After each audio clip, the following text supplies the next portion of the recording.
welcome to Homestead Corner. I'm Jenny, and today we're going to clean up some cast iron that we picked up really cheap at a yard.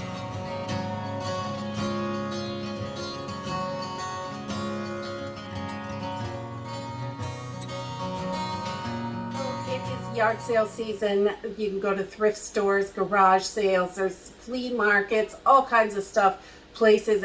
In the warmer months, it's great. There's lots of outdoor sales, and people are cleaning out their homes and getting rid of things that they don't want, which is a great time to pick up cast iron and other emergency supplies that people think that they don't need.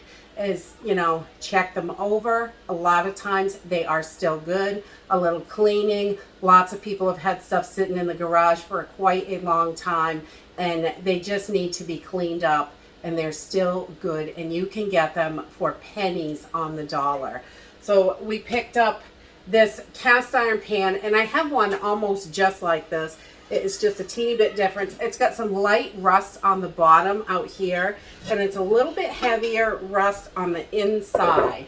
So I'm going to clean this up today, and we're going to get this right back to new condition so we can use it on the campfire, in the smoker, wherever we want to use it. So right in the oven, any place that you want to use your cast iron. We love cast iron. I have, one 12-inch pan that I use all the time, constantly. And we have a griddle that we use all the time in the summer because we cook a lot outside in the summer months because it saves on electricity and fuel and things like that. So we can just cook out on an open fire, use the smoker, and cast iron can really handle that heavy heat.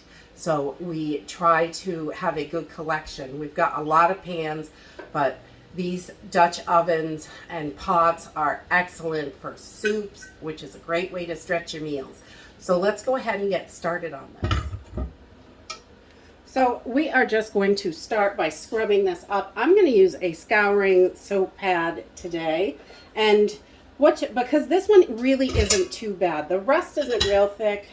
It's just a little bit in there, and we want to get this off. If it's really heavy duty rust, bumpy and flaky, you can use one of these wire things on it. We've used that before, and that will take it down a lot easier. If it's really crusty, heavy duty rust, you want to get all of that rust out, and that is much harder to get off. Where this is just a light rust on here, I'm just going to use this soap pad, and we're just going to start scrubbing away. And you don't need a whole lot of water. Just want to get everything scrubbed and get all that rust out of there.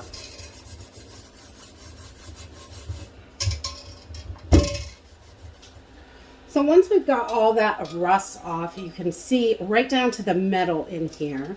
And down here also, you want to get all that rust and get that right off there. And this is not really a quick process. I just tried to show you parts. So this takes a little bit. This is probably 15-20 minutes of scrubbing. You want to get it right down to the metal like that. And then I'm just going to give this a quick wash with hot soapy water. Get anything else out of there.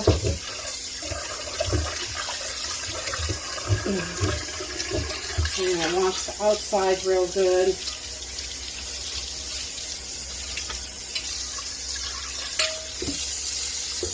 And once you get it all clean, we are going to towel dry this. We do not want to let this air dry. It will start rusting again if you leave water on it.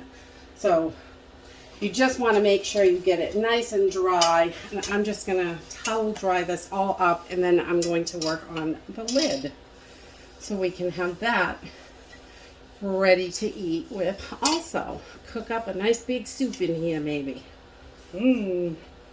So we get all that rust out. So now we're just going to set that aside. I'm going to work on the lid. This has got a little bit of rust on the edges, and the inside is definitely a bit funky. So we're going to clean that up.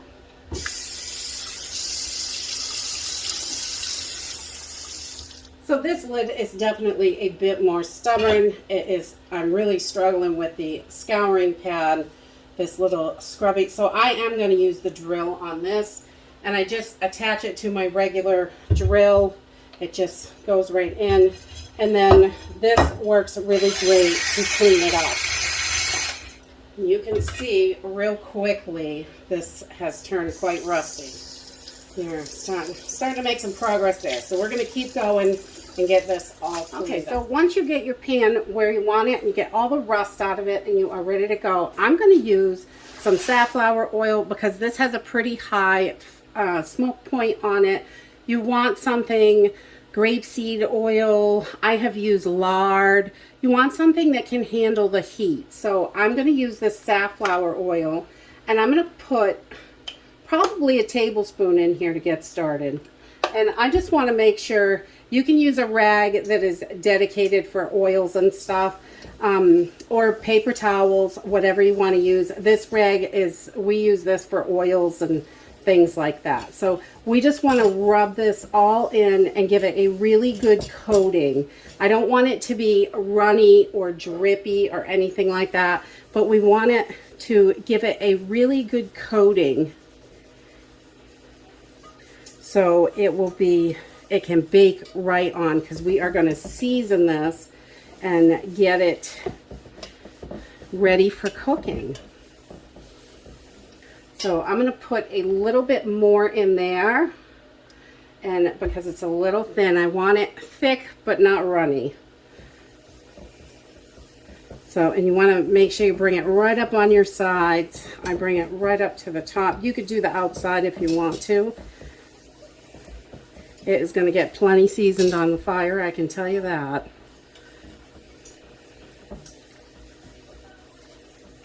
So once that is nice and coated, it is ready. So we're going to put this in a 400-degree oven so it can bake on. And after probably 10 minutes, I'm just going to pull it out and check, because some of the oil may start to drip.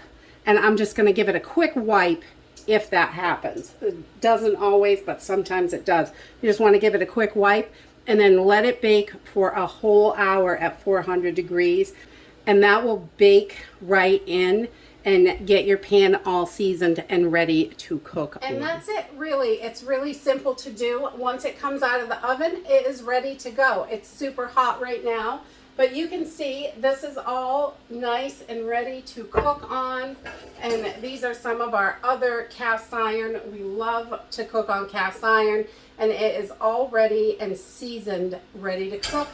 And that's it. You want to be careful washing your cast iron. They say not to use soap in it.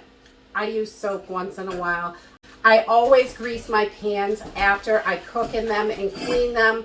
Once they're all cleaned up, we put a light coat with a paper towel or a rag of olive oil or safflower oil. A nice high temperature oil is good for that.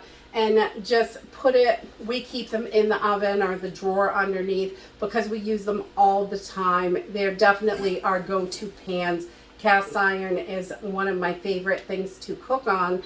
And pennies, when you get these at a yard sale or thrift store, you can get them for just a few dollars, and it's really pennies on the dollar and worth a little bit of elbow grease to get that nice cast iron, and for really inexpensive. And that's it for today. If you like this video, give me a thumbs up, subscribe. I'll see you in the next video.